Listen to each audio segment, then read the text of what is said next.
I want to talk about Routledge.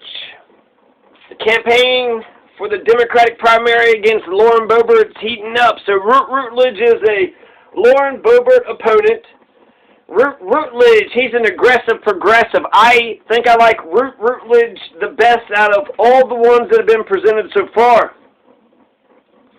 Of course, you got Greg Smith. He dropped out, so Greg Smith isn't in the running. Susan Martinez, and then that Karima, that homeless person from Rifle. I don't even know if those two people are even actual people. The phone number, 970-625-3471, goes to the library in Rifle.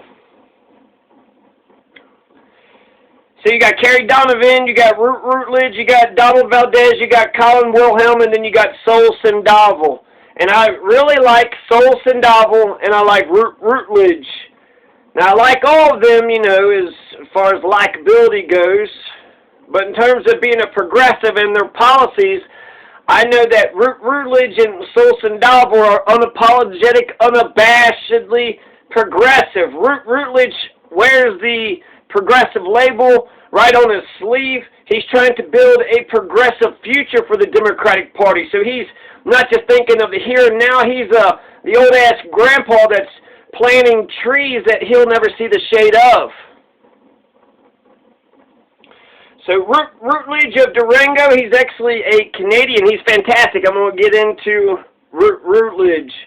But he's for the Green New Deal, for Medicare for All, he's for a public bank, he's for free college, he's for giving student loans. He wants to overturn Citizens United, get money out of politics. He's for the public financing of elections, welfare for politicians. So it's progressive. He wears it proudly, right? He wants to build a future progressive base for the Democratic Party. Now, I don't know what he thinks about pardoning Snowden, but Sol Sandoval, she's for Medicare for All. She's for a Green New Deal. She's for a strong public education system. She's got student debt. I'm not sure if she would forgive student debt. I like her a lot. Soledad Sol Sandoval Tafoya at Soul4CO, I think. She says that Medicare for All is a human right. She's a community organizer, a social worker. So I like Sol Sandoval. The only way that we're going to beat Lauren Boebert is with a progressive firebrand. The only thing that beats a right-wing populist is a left-wing populist. Lauren Boebert's a beast. Lauren Boebert is, you know, she's off the fucking chain. So we need a progressive firebrand. We need a Sol Sandoval. We need a Routledge. That's, you know, Colin Wilhelm and Donald Valdez and Kerry Donovan. Not only are they not progressive enough, but Colin Wilhelm and Kerry Donovan, we need some excitement. There's a lack of excitement too. We need you to be a firebrand, and we need you to be an unabashed progressive. Routledge will get into D.C. Sol Sandoval will get into D.C. Maybe they'll go corrupt, maybe they won't, but at least they were telling us the right things in the beginning. They care about us. They want a better life for us. They want universal health care. They want a Green New Deal. They want a public bank. Get money out of politics. These are honest, good, honest people. Sol Sandoval and Routledge of Durango are good, honest people. Colin Wilhelm, he's a lawyer out of Glenwood Springs. 970-456-1898 is his phone number. Donald Valdez of Conejos County, he's a liberal and he wears a cowboy hat. He passed that police reform, and I guess so did Kerry Donovan. Kerry Donovan is a state senator, and Donald Valdez is a state rep. So I guess they got the, you know, the credentials. They'd gone through the shit, right? They got their comeuppance. They started in the nightclubs as comedians and then went to TV. They earned their stripes. What am I saying?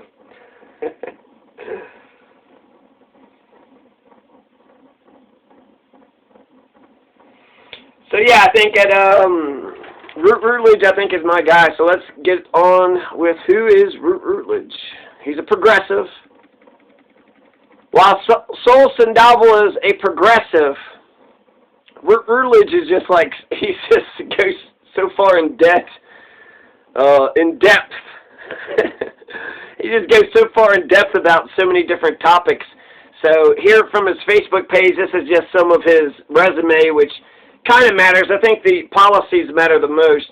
But he's done a shit ton of stuff. So Routledge, according to his Facebook page, is the president and owner of Alpine Analytics. He's a former manufacturer and quality engineer at Hewlett-Packard, former operations research analyst at U.S. Forest Service, former system engineer, project manager at Ryan Hauser Company R&D, former navigator at U.S. Air Force, former Union Assembly Line mechanic at Kenworth Truck Company, studied Ph.D. Industrial Engineering at Oregon State University, studied Philosophy of Technology at University of Montana, went to Renton High School, studied Range Science and Natural Resources Management at Colorado State University, studied Bachelor of Science Mechanical Engineering at Washington State University, lives in Durango, joined Facebook March 2016.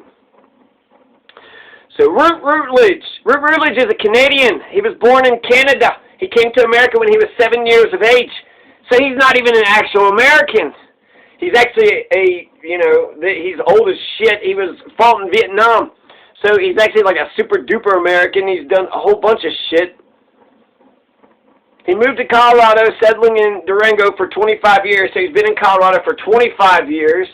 You know, coming to America when he was 7 years old. So he's basically a Coloradan American, right, through and through. Routledge earned a bachelor's degree in mechanical engineering. Okay, we've talked about some of that. Something about University of Montana, MBA. University of Montana, 1984. A PhD in industrial engineering, Oregon State University. Okay, so Routledge has already come up with 4 pieces of legislation that he would pass. H.R. 1 for the People Act, H.R. 763, Energy, Innovation, and Carbon Dividend Act, H.R. 1384, Medicare for All Act, and H.R. 109, the Green New Deal. So he's actually writing, this is, what do you expect when he goes into, these are the pieces of legislation that he would sign and co-sponsor and get it passed and he would vote for. That's what you want legislators for, to write the laws. What laws are they going to write? Show me the laws that you're going to write. Sol Sindavo, you're progressive. What are the laws that you want? I want to know, what laws do you want passed? What laws are you going to pass? So you have Medicare for All Act, right? The H.R. 1384. There's that Carbon Dividend, Energy, Innovation, and Carbon Dividend Act. Not for sure. He's big on climate change. He goes on and on. Routledge goes on and on about climate change. Okay, we get it. We got to take care of the environment, but I guess I'm more about economics, whereas he's more about climate. But we got to fix global warming, and we should give a shit about the earth, and we should care about the environment. So it's not. Routledge is for unions. He's for working families. He's for family farms and ranches. He was a UAW member as an assembly line mechanic. Kenworth Trucks, 1960s. He wants to fund firefighters. UAW, United Auto Workers. Top 3 heroes for Routledge are Amy Goodman, Bernie Sanders, and AOC. I mean, you had me at Amy Goodman, but Bernie Sanders and AOC, those are the top 3 heroes of Routledge. It's fantastic. This is where the 3rd District of Colorado needs to go. Routledge is talking about the future. He's smart. He's intelligent. He's been doing, all this computer work. He's been doing... His big thing is that he's big on systems. And that's actually, systems, ecosystems. Systems is that's how you should. So he's a smart guy. He says he runs his own campaign. He doesn't have a campaign manager, so it's just him. He files his own paperwork with the FEC. And so, in a way, we need a systems guy to take on the system, someone to understand the system and change what needs to be changed and to transform it into something better. He wants to be our citizen congressman, build a new Democratic Party, assertively progressive, transparent, open, fair, inclusive, and inviting a party for the future. He will make the Democratic Party better, and he will encourage more people. He's going to lead with vision and conviction. He's going to be independent of the national DNC. He's going to offend the higher-ups. He doesn't care about that. He doesn't take corporate or PAC money. Routledge is fantastic. I like him best out of all of them. Sol Sindavo and Wilhelm and, You know, Donovan and Valdez, they could still win me back. I like Sol Sandoval, so all she has to do is just develop, you know, her ideas more. But Colin Wilhelm and Valdez and Carrie Donovan, they're going to kind of have to change, you know, their overall philosophy. They're conservative Democrats, so if you're a conservative Democrat, that's, you know. But if you're a liberal, progressive Democrat, then Sol Sandoval and Routledge is where it's at. Sol Sandoval and Routledge, 2 turntables and a microphone. Elimination of student education debt, rural health care access, free public education through college, create millions of jobs, Green New Deal, take on the fossil fuel industry, get a price on carbon, adjust economy for all with living wages. So he's a guy that just goes on and on. He's just fantastic, right? He's talked about distributed renewable energy, energy conservation, revamping our transportation sector, Medicare for all, expanded and improved comprehensive universal single-payer health care. Everybody in, nobody out, progressive finance. Indeed, concentrates elite capital. The 1% addresses income inequality, the 99%. So he's Occupy. He's on the side of the 99%. He's scientifically educated systems engineer. He says he's an experience-based problem solver. Experienced systems problem solver. Ooh, fancy. Look at him. So, you know, Routledge sounds awesome. He sounds fantastic. If anything, he might be too good, too smart for the damn position. Just a rank-and-file fucking nobody in Congress. But, and I'm not sure why, you know, I'm not sure if he's getting any traction. He could be like a know-it-all dickhead or some shit. He needs to develop a lot of his ideas. A lot of his stuff is really good, but it does look like he needs some peer review. He needs more peer-reviewed people from a progressive perspective. So he wants to fix the corruption of our democracy, get the money out of politics, overturn Citizens United, public financing of elections, campaign finance transparency, public bank for public projects, free public education through college, with better federal public finance and elimination of student education debt. He's in favor of unions. Now, earlier I said that he was a super-duper American. Okay, yeah, he's a first-grade student in Canada, right? So this is 1952. He's 7 years old. 1952, there's this big school-sized celebration, this big school field-sized celebration. Was it a football field, soccer field? Anyways, the Queen Elizabeth II was being coronated. Who the hell is Queen Elizabeth II? So those damn Canadians, they're all about the monarchy, ain't they? Is that the same one? Who is Queen Elizabeth II? Yeah, that's the same motherfucker. Oh my God. Yeah, so Queen Elizabeth II, Queen of the UK, 15 other Commonwealth realms. Been the goddamn queen for fucking 70 years. She's 94 years old, been the queen for 70 fucking years. Incredible. So, said that they're all given a commemorative medallion. Oh, Queen Elizabeth II, and then all of them were given a commemorative, so that's a good thing, right, for the Canadians. So that's what happened with Routledge when he was 7 years old, but then he goes to America. In the fall of 1953, that would be in the middle of the Korean War, so he comes to America while we're fighting, you know, the damn Koreans, so he's on our side, right? He goes into the 2nd grade. Then he's, you know, 3rd, 4th, 5th, 6th grade. Said he was a science nerd, so that's good. He's a smart. We need more nerds. Nerds run the world. So 1958, 59, age 12 in Seattle. The big thing that happened was the launch of Sputnik. Actually, I was 54. But everybody was worried about Russia taking everything over. There's telescopes and radios, electronics. So what, they're making their own radios and shit? Their own transistors, their own telescopes, making their own rockets. What? So then he says this is all the stuff, the historical events that he remembers what's the earliest historical event, and he listed a whole bunch. So let's see, we got the coronation of Queen Elizabeth II, we got the launch of Sputnik, we got the Cuban Missile Crisis, October 1962, he's 16 years of age.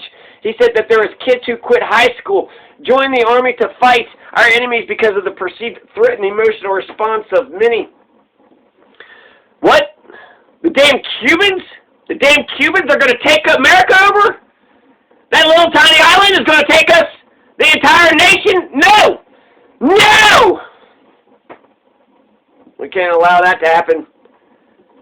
And then, you know, assassination of JFK, November 63. He's 17 years of age.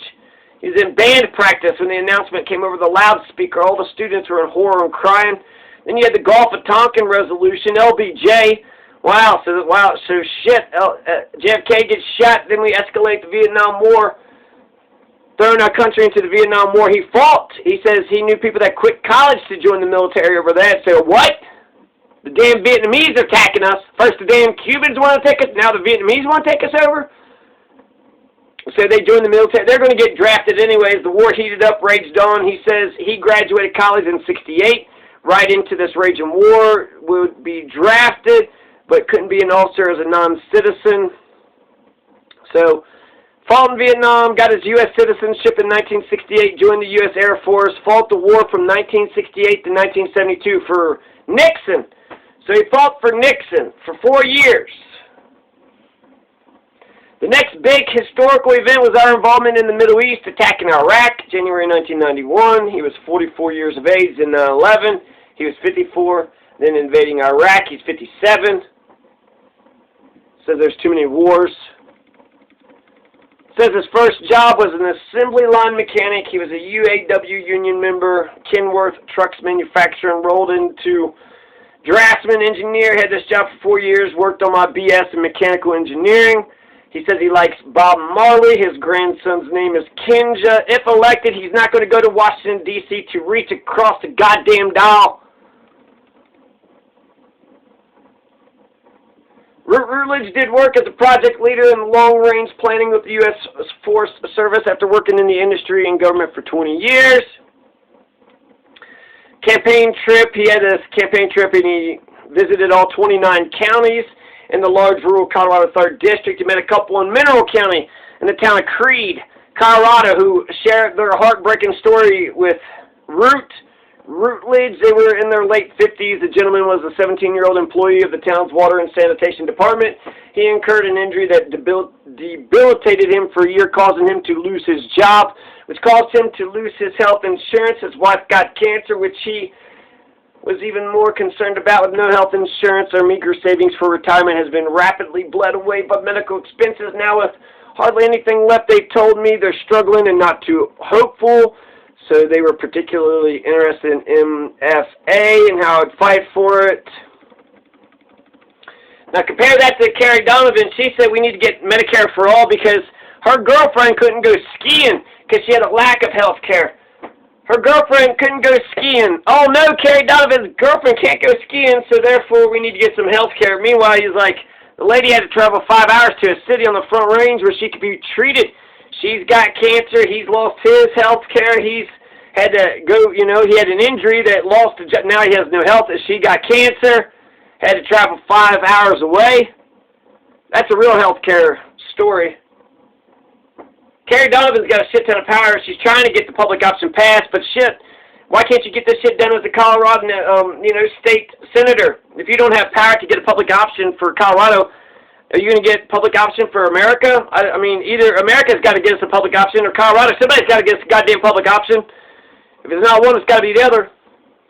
It seems to me if you can't get the Colorado state to do it, I don't see you, being in the number 2 position. She's the president pro tempore. Carrie Donovan is the, second most powerful state senator. If she can't get us a public option as being the second most powerful state senator, what's she going to do as a U.S. representative? Not get us a public option too? Okay, Carrie Donovan, you're really good at not getting us a public option. We get it, we understand, but we don't need a person who can't get. Meanwhile, Routledge is, for Medicare for all through and through, like from the inner core of his being. He's for Bernie care, which is where a progressive needs to begin. Of course you're for universal health care. Of course you're for Bernie care. That's the apparatus that will finance everything else. So, yeah. Sol Sandoval, I like her. She's progressive. Routledge, I like him better. He's progressive. He seems to be more developed, I kind of like all of them in some respects. They're likable people, but let's look at the policies. That's what matters most, are the policies. They talk about affordable health care, and they use all these watchwords, but they don't talk about Bernie Care, Medicare for All, HR 1384. Was that Pramila Care? Jayapal Pramila. So there you go, Colorado. Vote for Routledge because he seems to be the best. I'm going to vote for Routledge. For right now, that's the man I think is the best out of the 5 candidates that are actually in this race. Thank you for listening.